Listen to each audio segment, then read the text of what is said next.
Everyone, we're back here with the Whip and Mix Chef. See, whip. Great bowl with a pour spout and every measurement imaginable on it.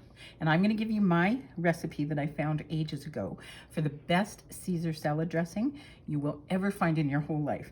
It beats anything I've ever bought or anything I've ever had in a restaurant. Agreed, Camera Mom? I totally agree, 100%. Awesome. So I've started out with some mayonnaise in here. Mayonnaise, not Miracle Whip. This is a cup-ish. Sometimes I, make a little bit more. I've done low-fat mayonnaise and regular fat, and it works just great with both of them. Then we are chopping our garlic because you cannot have Caesar dressing without garlic. Yeah. And remember, we keep it in our fridge smart for months and months and months and months. And they are, all those little garlic cloves nestled together in this cold weather. One happy family. So I'm doing this pretty fine because you don't want big chunks of garlic in your Caesar dressing. Did you know that if you chop your onions in this or the Power Chef, that it's no tears? We don't actually really know that around here because, like I think I've said, onions are the one food I literally can't eat. But every once in a while, I do buy a whole onion and I chop it up in the no tears, either in this or in the Power Chef. And I freeze it into about 1 tablespoon or 2 tablespoon amounts of freezer mate. Put it in the freezer, and then anytime I want to do something with onions, give Mom some onions in it, I just pull out a serving from the freezer mate. And we're good to go. Fry it, do whatever, and we're good to go. Okay, so we are going to put in, my recipe is super taped to my cabinet door. So every once in a while, I'm just going to lean over so I can see it because I forgot my glasses.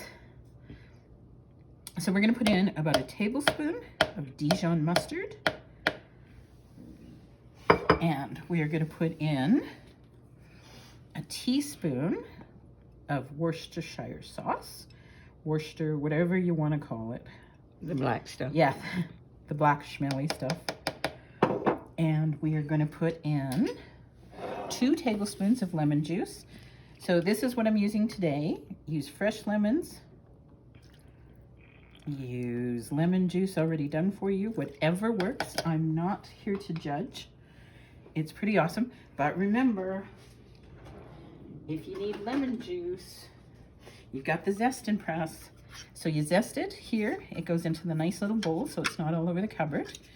And then if you want to squeeze some lemon juice, in goes your lemon, squeeze, and out comes the juice. This thing is da bomb, as they say.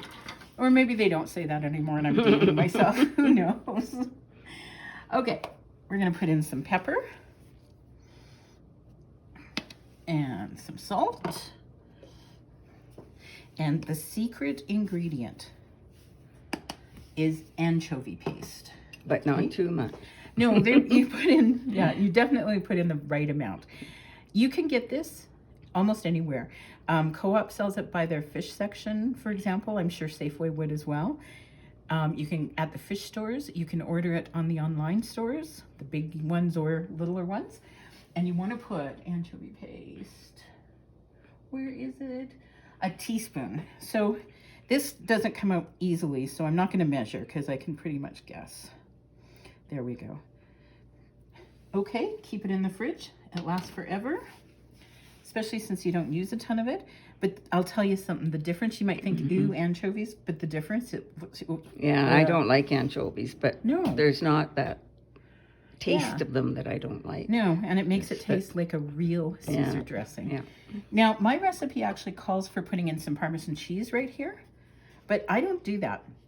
I found, like, if you make a big batch of this and you keep it in the fridge, the Parmesan cheese kind of soaks up the liquid and dries it out. So what I do is when I'm making my Caesar salad, I put in the romaine, the croutons, sprinkle it with Parmesan, and then put the dressing on and let it all sit for a few minutes. And then, we're going to put it on there we go, the high speed. See everything mixing in there? This thing has 2 gears. It's got the super fast speed, and then when I change the gear, it's got a speed that's like more for going up hills if you were in a car. So if you're mixing thicker batters and things like that. But this is pretty thin, and you just want a good mix. So we'll pull it out, and I'm just gonna, when it's out a little bit, just mix it a couple times, and that'll get the blobs off your beaters. And there it is, the best Caesar salad dressing you will ever have in your entire life. Yeah. Because this is all fridge stable stuff, you can now put it in a container, keep it in the fridge for several months. We've kept it. Well, it doesn't usually last that long, but I usually do a triple batch as well. So I hope you enjoy that, and we will talk to you soon.